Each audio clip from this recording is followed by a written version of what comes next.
Good evening, guys. Thanks for joining. Hope you guys have had a good, productive day. At this time, I'm sure you guys are all feeling a bit tired. So I hope I'll make this evening interesting. We're just going to be discussing substantive procedures, as we said in the previous meeting. I'm not going to take you through a lot of slides. It's going to be a discussion session. And then the next two classes will be on substantive procedures, but we will be doing questions and work out questions. And now what I'm going to do is I'm going to try and send you guys these questions in advance so that you can attempt them and we can discuss them in class.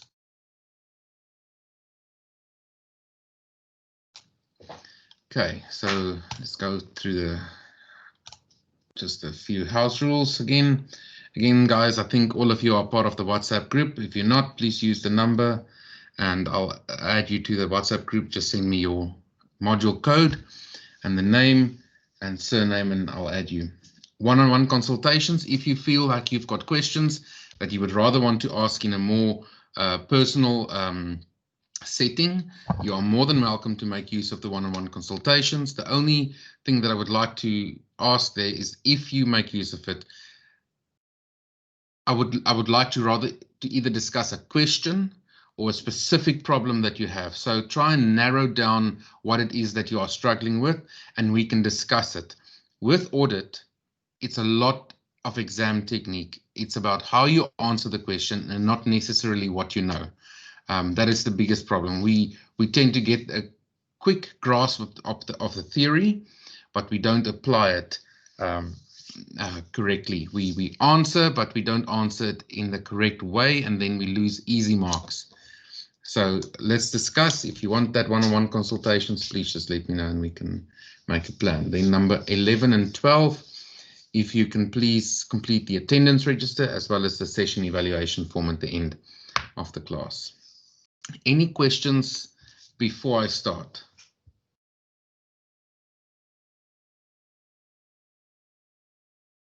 No questions. Guys, let me just get the right screen on the board. Like I said, we will be discussing substantive procedures. So I will be making the notes and then send it to you guys after class.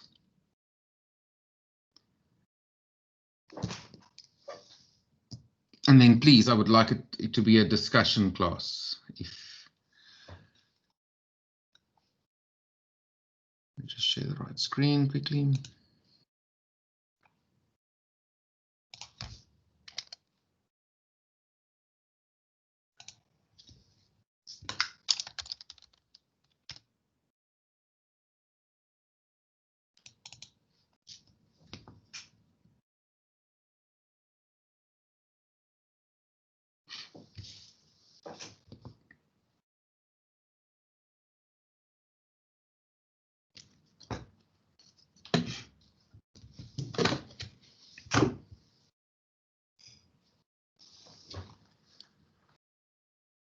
Okay, let me just share the screen and then we can start. I've got the right one up. Okay. So let's talk about substantive procedures. Yes. I just wanted to know if we could maybe finish last week's question as well. Like you said, we have to go through and then we have to describe all the risks that we get. And then 100%. Yes. Okay. Okay, if you guys want, before we start with substantive procedures, let's do that first. I think that's a good point. I wanted to do that at the end, but I think it's good that we start with that. Get that question up.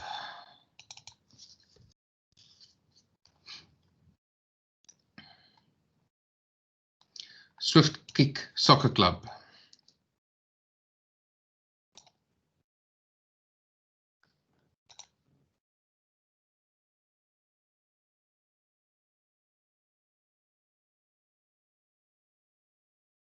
Everybody happy with that one?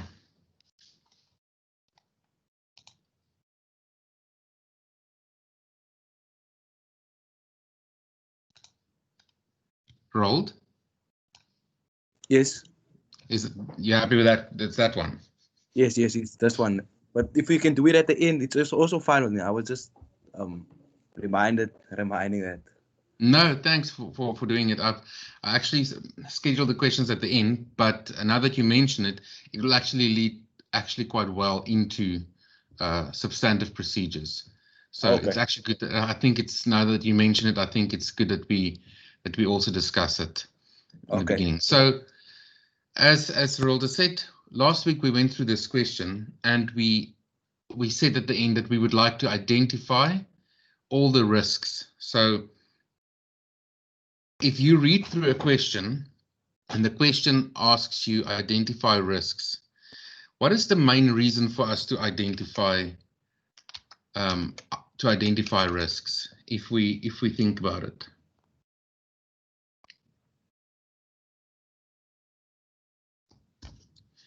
They firstly affect the pre-engagement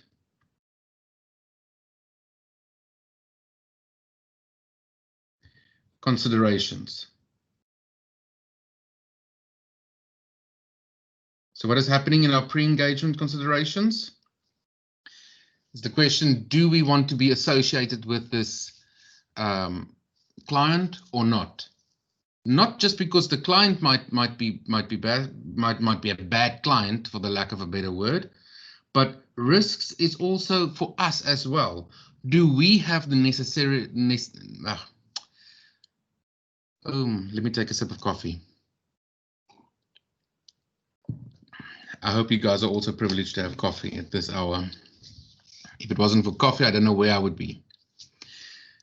But if we think about the pre-engagement, is firstly, we need to look at, on the one side, to the client. Is the client in a market or a type of business that is firstly risky in itself, inherent risk? So there's the first thing we need to consider, inherent. Oh.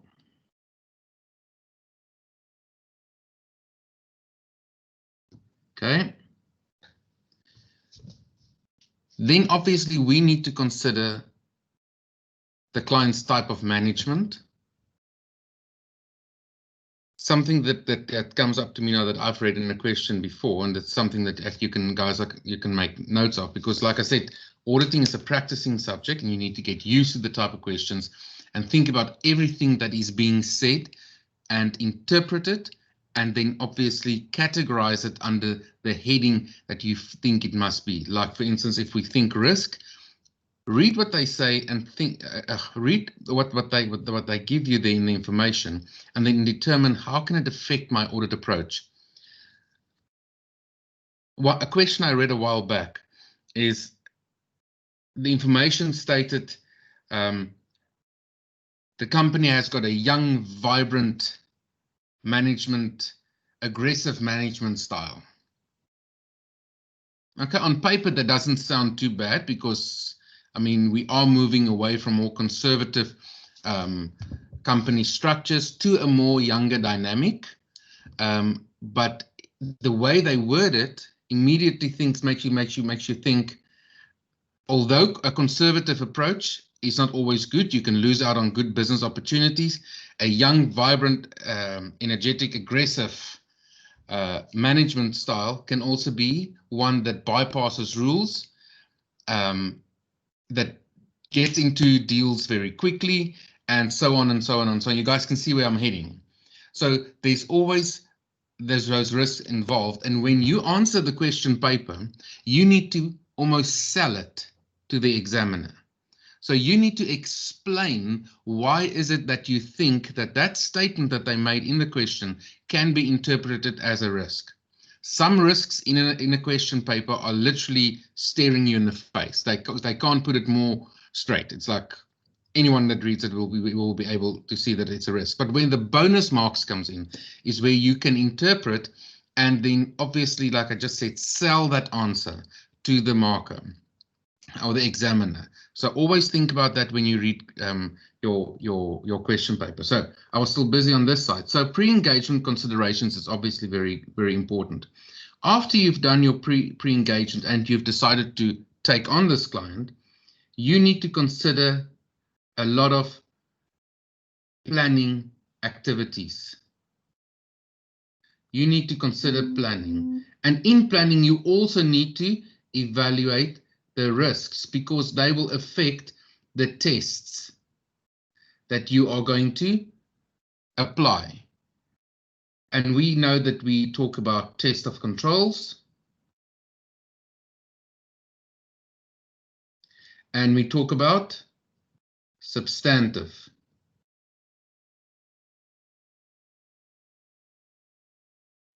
And what is important here is that we also do planning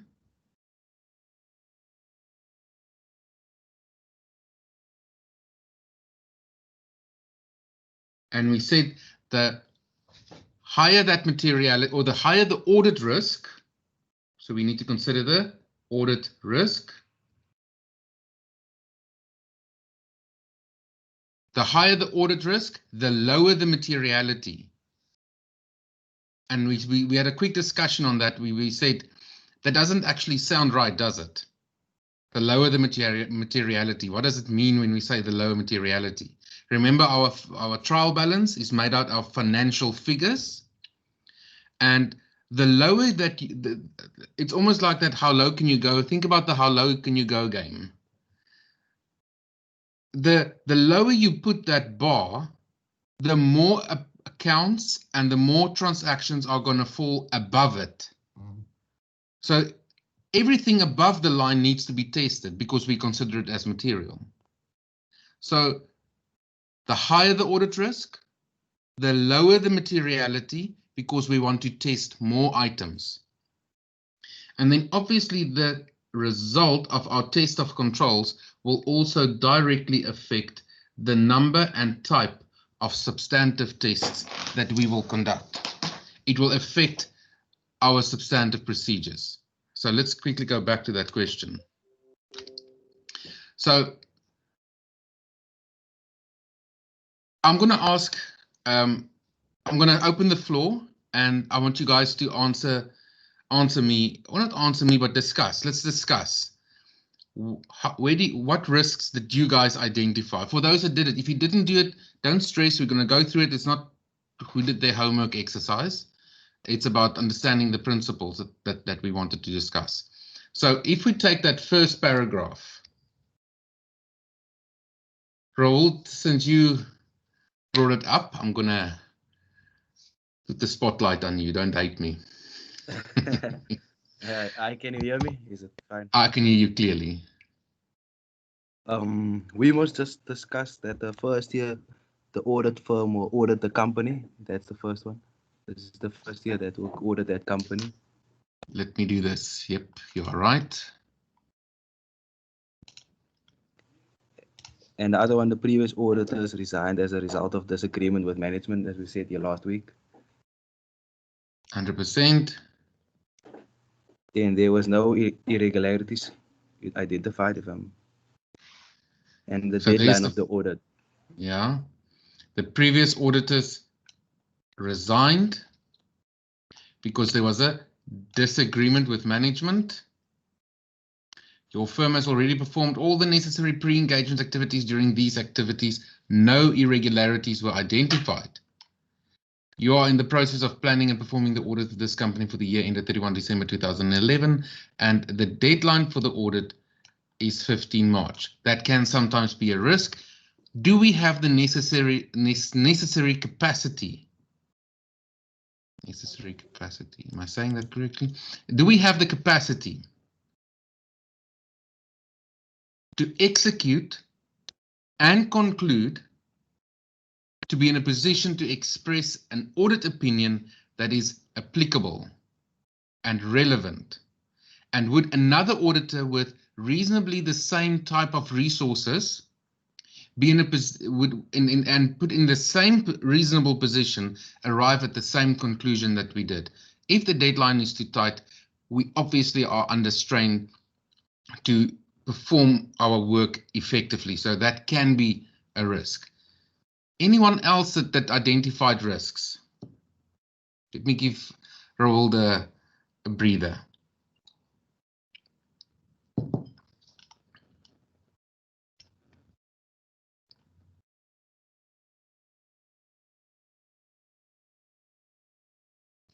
if we look at the second paragraph, the company was formed 3 years ago, so still relatively young.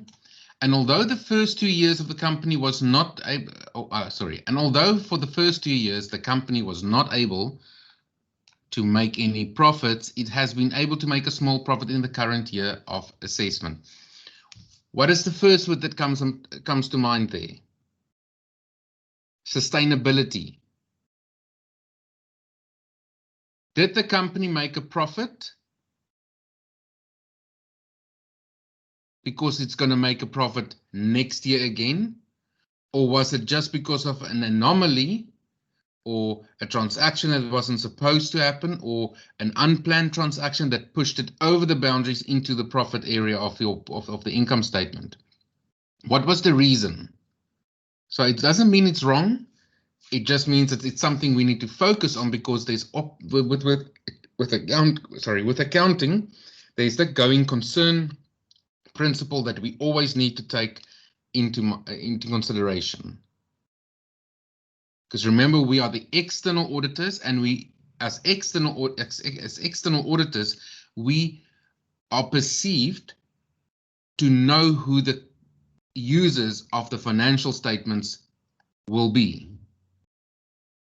Meaning, we know that it's the bank, it's the tax authorities, it's investors. We know all those people will be looking at the financial statements, and an investor is going to make a decision whether he wants to invest in this company or not.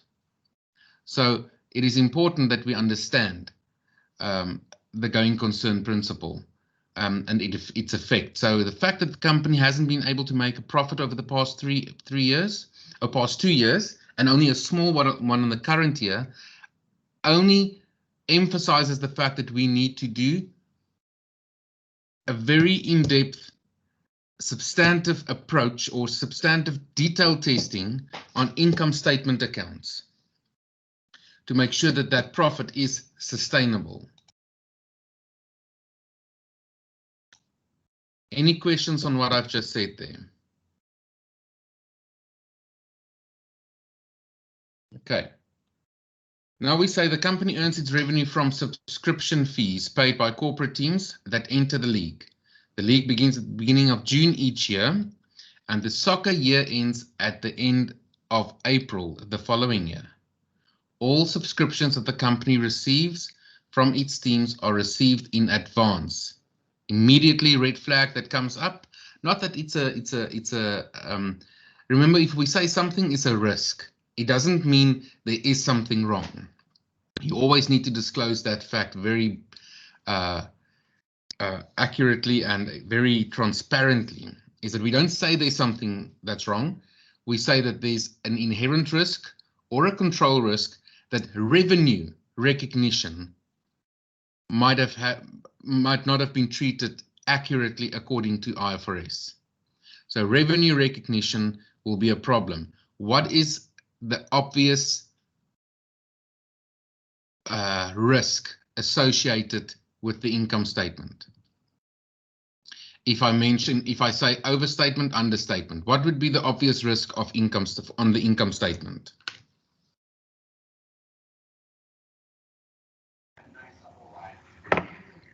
Hi, Charles. Hi, Audrey. I would say the risk is more that there's an overstatement. Definitely, I agree. Because we would like to, because since we've already we just discussed in that second paragraph, the company was formed 3 years ago. 2 years was the last of the current year. We only secured to make a small profit. And now the very next paragraph talks about subscription fees that's paid by the various soccer leagues, and the payment is made in June each year. Although the company there's a misalignment between the June year, when the leagues begin, and when it ends. So obviously we receive our money in advance. So revenue recognition is definitely something that can be overstated if not treated correctly. And the moment that the revenue recognition in that sense is overstatement, always think accounting. Don't forget about accounting. Remember, accounting is a double entry system. if I say, I hope someone can answer me here, but if I say that revenue is overstated, what would be understated in my statement of financial position?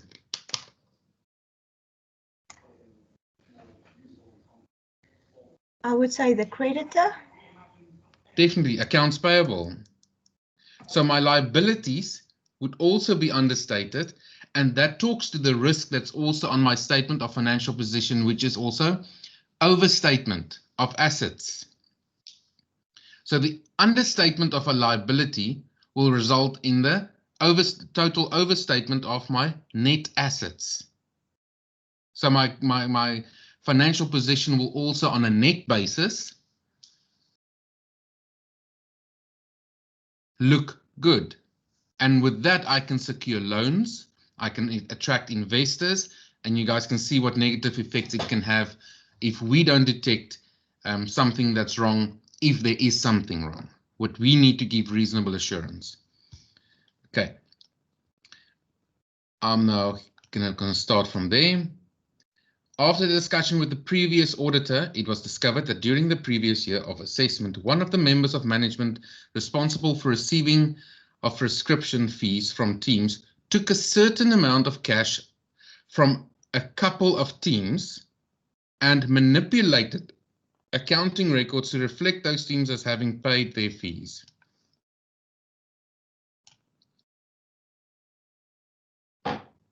So there we already have a problem, because our previous auditors resigned due to a disagreement of management. We sit with a small profit after 2 years of loss, and now we sit with money not actually received, but we've reflected it as having been paid because it was taken by one of the members of management. Massive risk, fraud risk. And the fact that it's committed by management further speaks to a very key word that should be in your answer. A weak internal control system. Think about the inherent risk. If you work for a company that's got a weak internal control system, meaning you have a management team that undermines the controls that you've put in place, do you think that junior staff will also think those controls are important? If senior management don't perceive them as important, will junior staff? So there's already a weak spot. I agree. There's already a weakness in the internal control system, which is a much bigger risk, because that affects my control risk.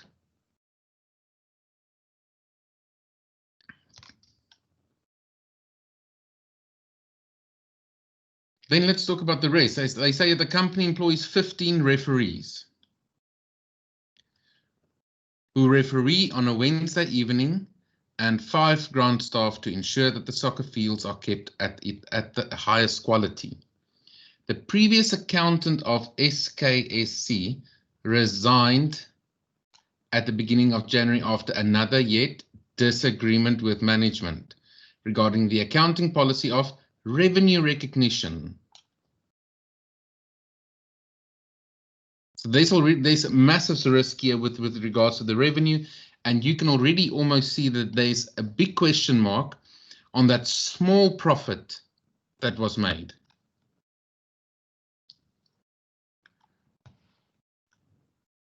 The accountant argued that the revenue should be recognized according to the number of months remaining in the current financial year and should not recognize all the revenue from subscriptions all at once when they are received.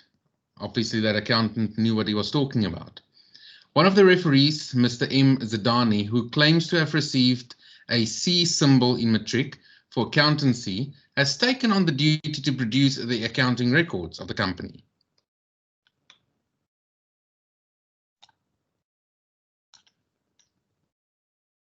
There is, I just want to see, It's a PTY Limited.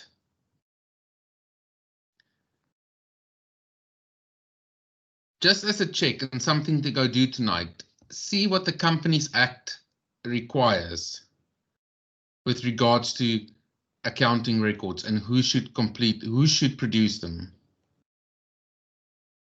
Might be some interesting, I'm not going to give it away.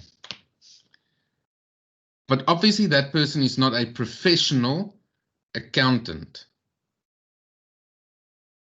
He's a referee. Massive risk across the board. He assured the directors of the company that although his taxation knowledge was a bit shaky, he does believe that his accounting knowledge is up to date. He believes he's got no proof. In addition to keeping the accounting records up to date, Mrs. Zidani also handles all the cash received for the subscription of all the soccer teams that enter the league. So we have, what is the risk there?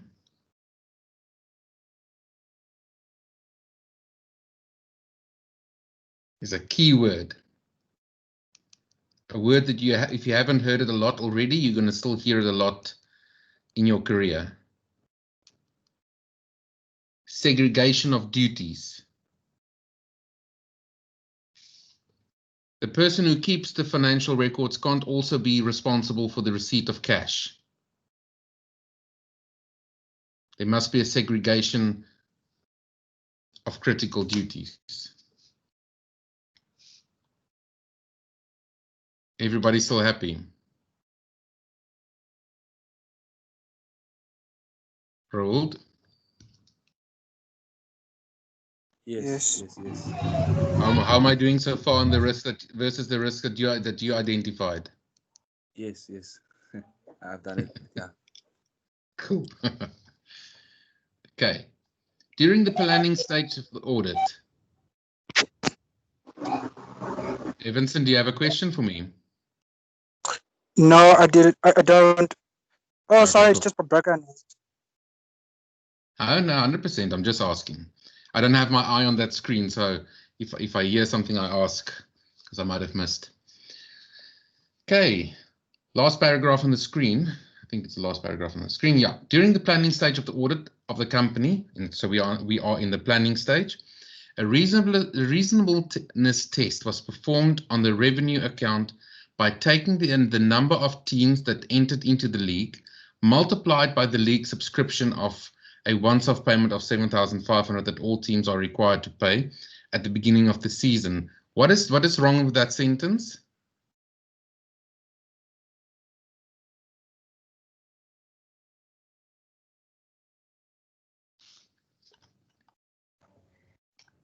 It takes into account all the payments for the whole year, so it includes the next year's income as well. 100%. And something that's of more concern as well is it's once-off payments.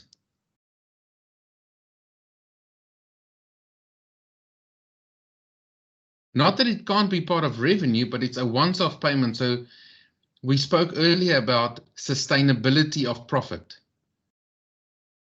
So if we did a sustainability test, that 7,500 shouldn't have been included in the first place. You guys happy with me saying that? Because it's a once-off fee. Yes. We are not going to get it again next year. These fees cover all the referee fees, hiring of the practice fields, and maintenance of the pitches for the whole season. The reasonableness test showed some inconsistencies with the expected amount and was a lot higher than the expected for the period under review. It was also identified during the planning stage that the company does not have a very good system of internal control. We already determined that with the information that was given earlier. So a weak internal control system heightens our inherent risk. And remember the analogy that I gave with the inherent risk? The inherent risk associated with a thatched roof versus a tiled roof is much higher, no matter what controls we put in place. And that's the definition of an inherent risk. No matter what controls we put in place, there's always a chance of fraud going undetected or mistakes and omissions happening.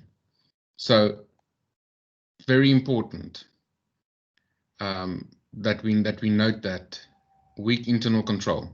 According to discussions with management, it was communicated to you that implementing a system of internal control was just not cost effective for the company. That is a very that increases the risk and almost begs the question of why would we have accepted this engagement in the first place. The rent for the use of the the rent for the use of the soccer fields are charged in advance by the owners of the sports complex that SKSC uses for its Wednesday soccer games. After discussion with Mr. Zidane, it became apparent that he is not aware of the accrual basis of accounting. What does that mean? That he is not knowledgeable of accounting practices and basic accounting principles, therefore is incompetent to perform accounting processes, is underqualified. 100%. But that also means inherent. Exactly. So the risk is very high there that the accounting records are misstated. So the big problem that you could have identified there, if you wanted to be more to the point, if you think about the accrual, not you specifically, I'm just talking in general to everyone. If you wanted to be, if you want to answer that question to make sure that you get maximum marks, obviously the knowledge and experience of the current accountant is clearly questionable.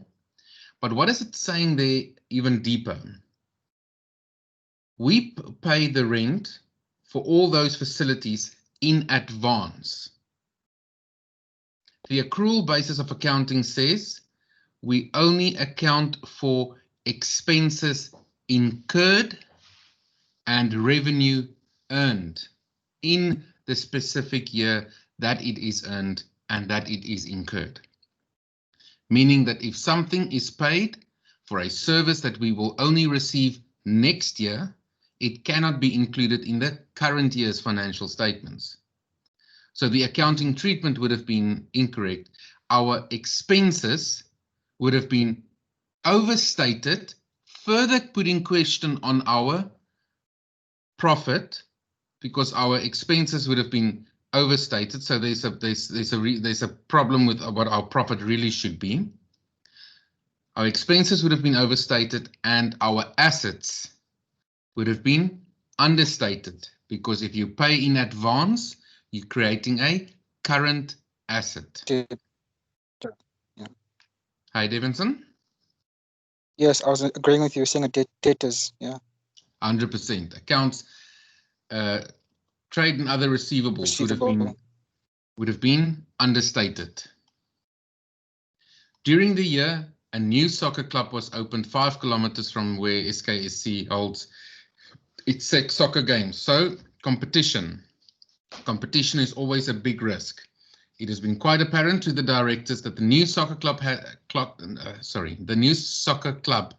has had quite a negative impact during the year on the amount of teams that entered the league. So we already had 2 bad years financially, and now in the current year, when it seems to be erroneously made a small profit, there's a big competition opening. Going concern risk. Definitely. The managers of the company often use the profits of the company to buy tickets to go watch the Super 8 soccer tournament at Soccer City in Johannesburg. After initial discussion with them, you determine that they believe these expenses to be company expenses and therefore treat them as such by processing the payments to the entertainment expense account, which we all know is definitely not accurate, because if you are paying to the benefit of your employees, we are talking about fringe benefits, so there's already a tax problem, not even to speak about the overstatement of expenses. So guys, there's quite a lot of risks coming out of this question. that you should have mentioned. Is there anything that you guys feel I might have missed there going through that information? Anything that you would like me to elaborate on?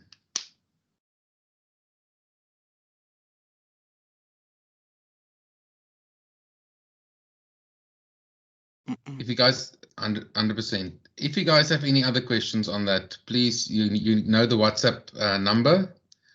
Please make use of that and send me your name and the module code, and I will add you to the group. Devinson, just for your knowledge as well, I saw your WhatsApp coming through. Please just send me another WhatsApp. Just send me another WhatsApp to say to also add you to this module as well. Okay. Because there's more than one WhatsApp group for the various modules. So, okay. Yes. You said we have to be specific in our answers. I don't know if there's probably something wrong with being over specific, if maybe there's enough time. But with the third paragraph from the bottom, it speaks about discussion with Mr. Zidane, where it became apparent that he's not aware of accrual basis of accounting. And you mentioned a part about understatement of because now our expenses would be, oh, no, not expenses, income would be overstated. Can then also say that our expenses could be understated? Not expenses could be overstated as well, and that yes, could have an because yeah, here it only speaks about income. So can we speak about expenses as well, even though it doesn't exactly mention it, because it speaks about accrual basis only, so it could mean either or. Yeah, the accrual basis of accounting means basically that Mr. Zidane didn't recognize the expense in the correct financial period. So for the current year, he basically included the in advance payment made to the owners of those facilities. He included that as an expense in the current year, where he actually should have not included it in the income statement at all. He should only have included it as a current asset under trade and other receivables, meaning what he did in effect is he overstated expenses by erroneously including it, and he understated current assets by obviously now not including it as assets. Okay, thank you. You guys are happy? Everyone else, you are happy with what I explained? There's a bit of accounting treatment there. So if you want a question, I can elaborate on that. Say again, Roald? No, yes, it's fine. It's fine. I understand. We understand. I understand. Thank you. 100%. Guys, then I'm going to go over to, let's touch on the substantive procedures.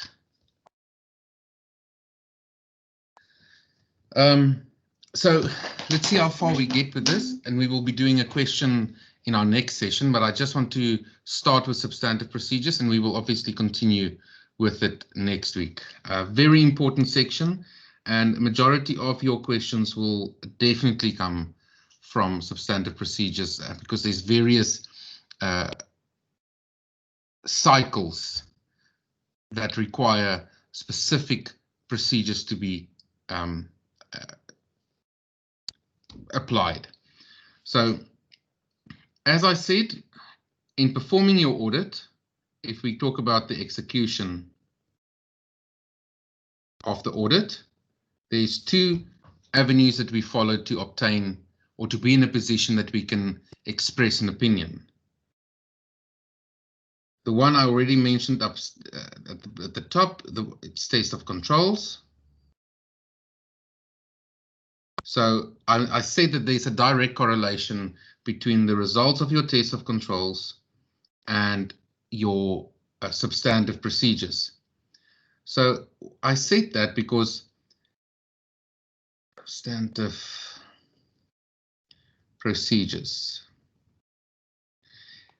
By no means am I saying that if you have a brilliant set of controls in place, that we will never do substantive procedures. It all depends on the client, on the situation, on the materiality. So that affects a lot of things. But what test of controls do is that it lowers the risk that we as auditors have that we will express a incorrect opinion through the results of both our test of controls and substantive procedures, because we conclude on these results. So just to further elaborate on the correlation between the two. So test of controls will tell me, for example, if I can use a basic example, let's talk about bank reconciliations. So basic control in auditing cash and bank will be the performance of a bank reconciliation. There will be a person that is responsible for performing the bank reconciliation. There will be a person reviewing the cash the bank reconciliation, and then there will be a senior manager signing off on it. Usually all three of those people are involved in a bank reconciliation. Okay, so if we now get to the client, and as part of our planning procedures, we discuss and gain an understanding of the procedures that he has in place. He confirms that that is what is happening. We do perform a bank reconciliation. So in our test of controls, we decide we are just going to test that what this CFO is saying about his control relating to cash and bank, what he is saying is what's actually happening. So we will pull a sample and we will just observe and inspect. Do you guys hear the words that I'm using? If you go through your study material, make sure that you are using those words in your answers. Inspect, observe, recalculate, all those terms. Very important as you give your answers. I will inspect the bank reconciliations, not reperform or recalculate. I will inspect the bank reconciliations to make sure that the right people signed off on the bank reconciliation. If I find no mistakes on all bank statements, it lowers the risk that I might incorrectly or arrive at to an incorrect answer through my substantive procedures, because I will now lower the number of bank reconciliations that I will reperform. So instead of testing 6 months bank reconciliations, I might now actually decide to only test 3. You guys are happy with that correlation between the test of controls and substantive procedures? So Yes. So if we just talk substantive procedures, let me just put a line there again.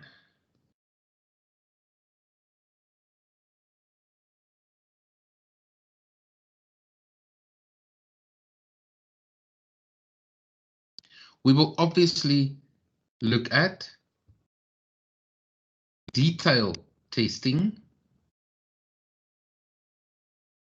because that is basically what it all boils down to. But another very important aspect is analytical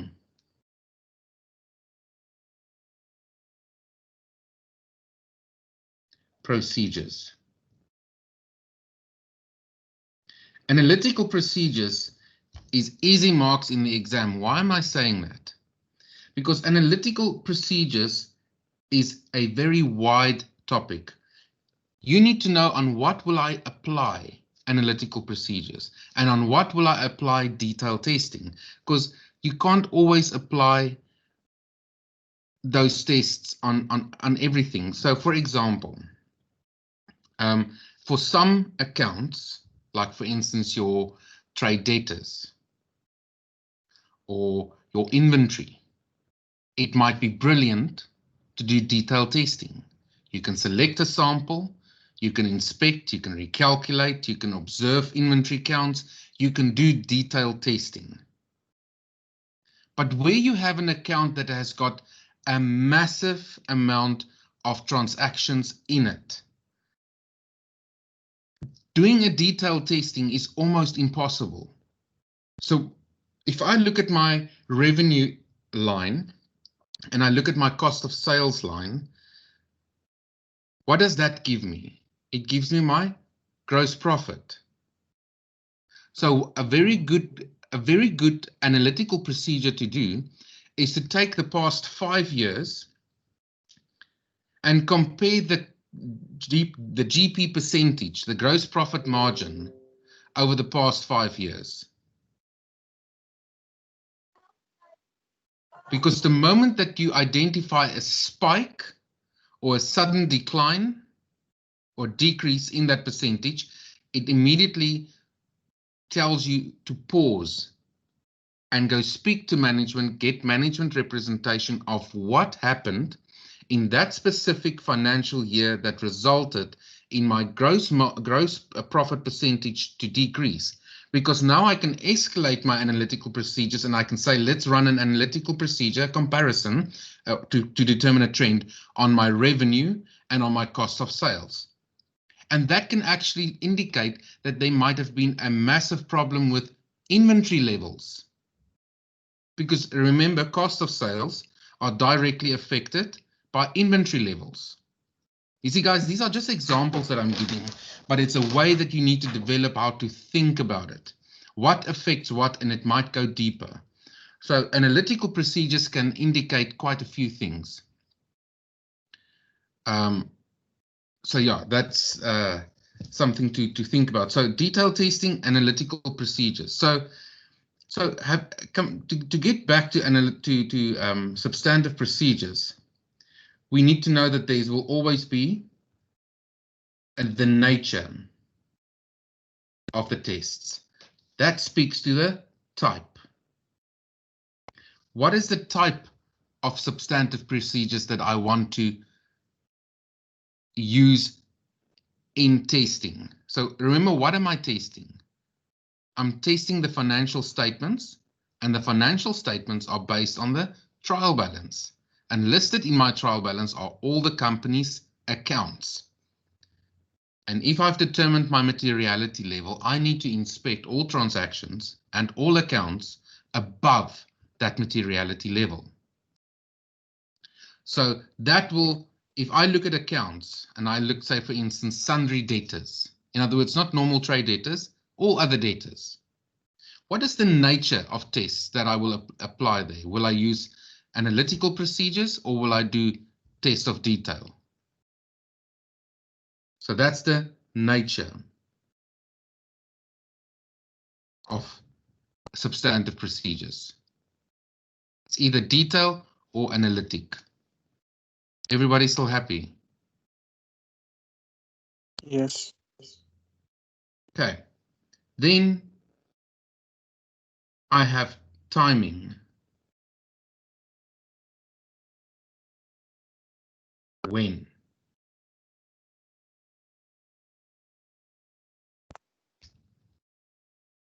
The greater the risk, the greater should be the extent of substantive procedures. Let me say that again. The greater the risk, the greater should be the extent of substantive procedures. We can also decide, do we want to perform, because remember, there can also always be time constraints. Do we want to perform our substantive procedures at the beginning of the year, during the year, or will it be more prudent to wait until everything is finalized and then do it at the end of the year? It also affects the number of items that we want to test. Do we want to do interim testing? If something is significant, we would always, let me make a note of that. If it's significant, we would wait for the year end. But we can also decide to do interim testing. Guys, happy with that? You guys must pause me if I'm going over something and you want more explanation.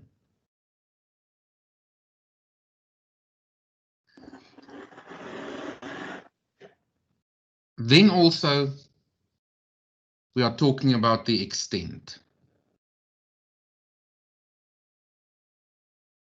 There we talk quantity.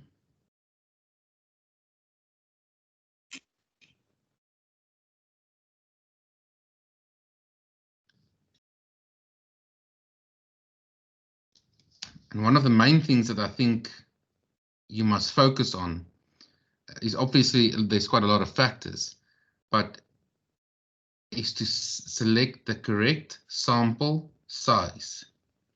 And remember, a sample must always be pulled from the sample must always be, spelling.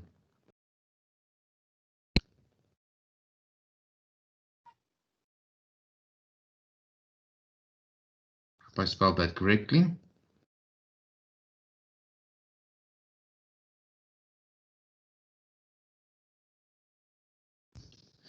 It must always be representative of the population. It must give a mirror effect of all the accounts. So very important that you guys focus on that. Guys, I'm going to stop the class there. I see our time is up. Any questions so far? We will continue substantive testing because we're gonna spend quite a time, some time on substantive testing to make sure that you guys understand the various cycles. But before we can get to the cycles, we need to run through all the substantive procedures. Yes, Ellen. It seems like I missed a class. Is there a recording for that? There is a recording. Adele, I'm not sure whether you are listening in. Okay. Okay. Is there What I will like do, a link? I am. Hi Adele, sorry to bother you. Not a problem. The recordings, where can the students get the recordings of the previous classes? Can you just remind me? I forgot. The technical guys are now catching up on uploading the recordings. Our challenge was that it takes a lot of data, and our guys working from home have now gone into the office to try and download those outstanding recordings. So we hope that after the long weekend, we hope to have our recordings ready. Thanks, All Adele. right. Thank you very much. And then what you do, the students go onto my UNISA, and in the link that I normally send in the invite, there's a link how to get onto my UNISA, the Western Cape, and then to the modules. And where the schedule is, Charles, that you also see on that one channel, that one team, there's a button there, a tab that says there are 3 tabs. One is that you can access the meetings, the sessions via the app, and then the web, and then there's the recordings. Thanks, Adele. I actually saw that. I wanted to discuss that with you, but 100%. Yeah. Ellen, so can I ask you to remember to remind me about the recordings in a week's time when we have our next class? All right, I will. Thank you. Thanks, Ellen. Sorry, Adele, did I cut you off there? Sorry, you will be able, if you go in to your modules, you'll be able to see which recordings are there and which are still outstanding. 100%. I saw some of them, Adele. Okay, so when you have time, Charles, in your very busy schedule to have a look at it, you're welcome to send me a list of the outstanding recordings. 100%. Okay. Thanks, Adele. Okay. Any other questions, sir, guys? Yes, Stevenson. Yes. Do you perhaps know when the final exam timetable will be out? Because we've been notified that the timetable we have is tentative, and because we will still be writing our final exams online despite the relaxation of the lockdown levels. So I don't know, because I have 2 papers in one day. I don't know what's going to happen if they're going to change it and it's going to mess up again, because my study plan is to how it's at the moment is, and yeah. Davidson, Yes. you know, we are kind of still in the beginning of our semester, so I can't speak out of turn, but I don't think the exam is going to start in October. So we don't know yet either. But if you look at how many, what is the date for the submission of your last assignment for this module? This month, actually. The end of this month. The 29th. 30th, I think. I think it's for Is that your last MAC assignment? to 6. Yes, I only have 2 modules this semester I have assignments for. Okay. And I have one that's final date is the 5th of October. Okay, you see there's the assignments already going into October. So we're all a little bit in the dark as to when will the exam start. But I wouldn't give too much attention to your current exam timetable, because that was still set on the model of going to exam venues. So let's see what happens. Oh, okay. Okay, so I'm sorry I don't have answers yet. Okay. No, thank you Thanks, very much. Adele. Now, I'm just worried about the double exam, but thank you very much for explaining. I appreciate it. But I promise you, as soon as I hear something, I will definitely let Charles know. Okay, Thanks, thank you. Adele. Guys, any other auditing topic related questions for tonight? I'm just asking you guys to please post your student number in the chat group if you haven't, in the chat section if you haven't done so already, and also to please sign the attendance register. That is extremely important because it affects the statistics if we don't. And then please complete the evaluation form. It gives us some good insight as to, are we doing what you guys are expecting us to do or expecting from the session? And if there are any recommendations that we can take note of. So I would appreciate it if you guys can do the evaluation form. It takes about 20 seconds. If there's nothing else, guys, then I'm going to say goodbye. And I hope you guys will have a good evening, and then we will talk again next week. If anyone wants one-on-one sessions, please send those WhatsApps and we can arrange. Thank you very I can't much, see sir. the link for today's register. Hello. Let me just check for you. Okay.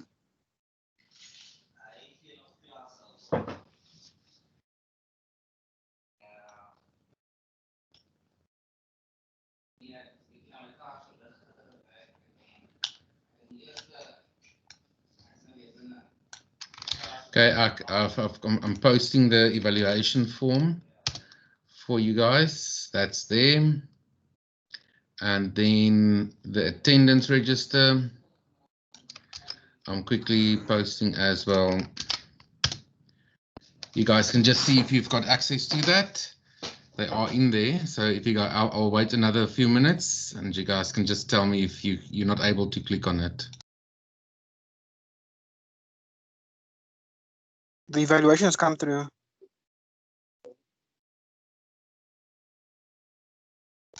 I've posted both now, yes.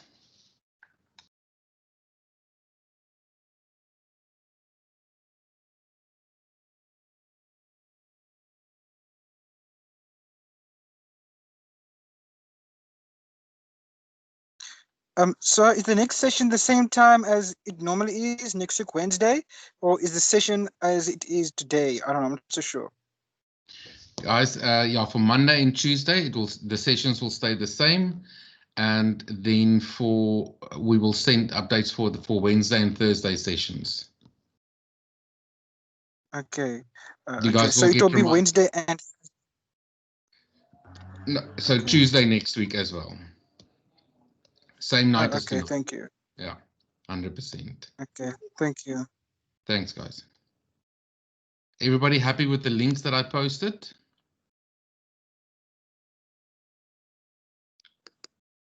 Yes. Thank you, guys. Yes, Then sir. I'm gonna. Thanks a lot, Davidson. Thanks, guys. I'm gonna say good night. You guys must have a good evening, and thanks for participating. Really appreciate it. And then I'll see you next week with a question.